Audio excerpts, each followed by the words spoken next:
I've been through the TikTok growth spurt, I've been through Instagram. It's a challenging time to be a musician. Hi, Altakir here. How you doing? My brand new single, Dopamine, is out now on all streaming platforms, so I thought I would use this vlog to talk about the meaning behind the 2 new songs on that single. So the first song on the single is called Dopamine, who would have guessed, and the other song is called Truth, and I wanted to talk about sort of the details behind them. Dopamine is like an alternative rock kind of song. It's a bit darker than some of my other songs that I've written, and Truth is a bit more atmospheric and a bit more classic indie, I guess, in terms of its sounds versus Dopamine. So let's talk about Dopamine first. Dopamine is all about social media and how it affects us. I wrote it before any of this quarantine or outbreak stuff happens, but the actual production of it happens pretty much all during quarantine, so it felt very relevant at the time.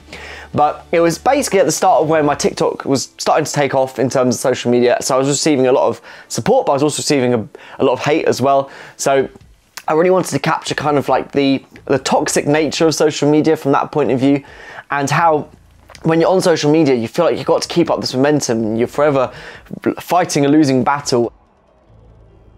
In terms of the lyrics in the song, it was about we're all being high on dopamine, we're all being high on the addiction of likes and comments and notifications and all that sort of stuff, and it was something I was very much having to struggle with during quarantine time in particular, because that was something where when I was off work for a while and I was stuck in my flat, as I'm sure a lot of you folks were as well, it was something where all I could focus on was social media.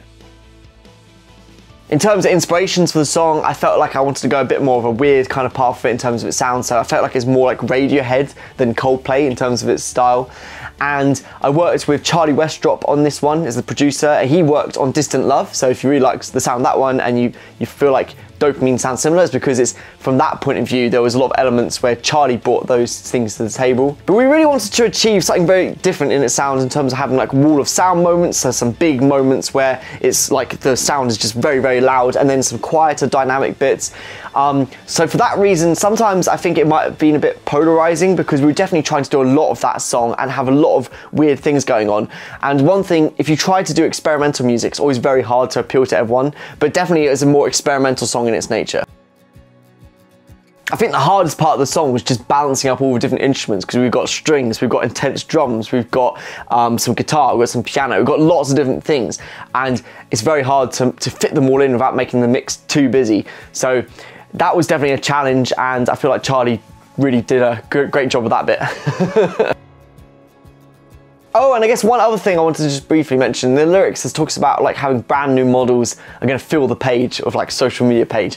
And I just guess it was just kind of like really trying to emphasize this feeling of I'm getting older now. I'm still young, but I'm getting older. I'm like getting closer to 30 than I'm 20. And it just feels like forever there's the next up and coming artists and stuff. And I guess that's always going to be a thing.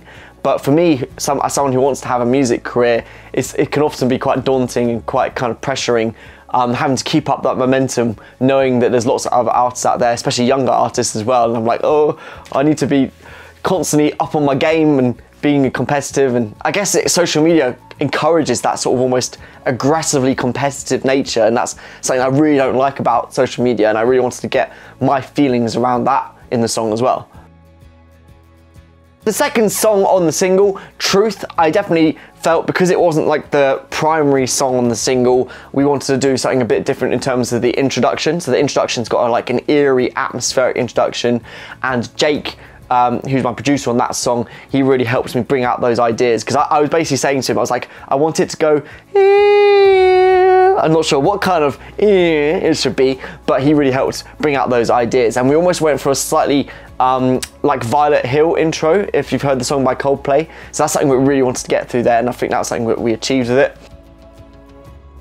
In terms of the meaning for Truth, it's very much about some people close to me in my life that I don't want to name the names. They were saying they were being supportive of a lot of the things I was doing in terms of the music career, but when I ended up getting into an argument about something irrelevant, they almost brought it up as like an argument like point to use against me, to say, oh, but you're doing all these things wrong. And it was very hurtful knowing that I've had a lot of hate on social media platforms as well as support, but I've had a lot of hate, and like I don't care, like to a certain extent I try to brush it off, but having someone close to you reveal that what they were actually thinking was they didn't support what you're doing, they thought what you're doing was just rubbish or whatever, that was very like hurtful to me. And the song was all about knowing what the real truth is, not just what you're saying to other people is the truth. What do you really think of things? So it's also something that could be applied to other situations, because I wanted it to be a bit more of a relatable song from that point of view. So it doesn't have to be just from that's my personal experience, but also just anything where you feel like somebody's like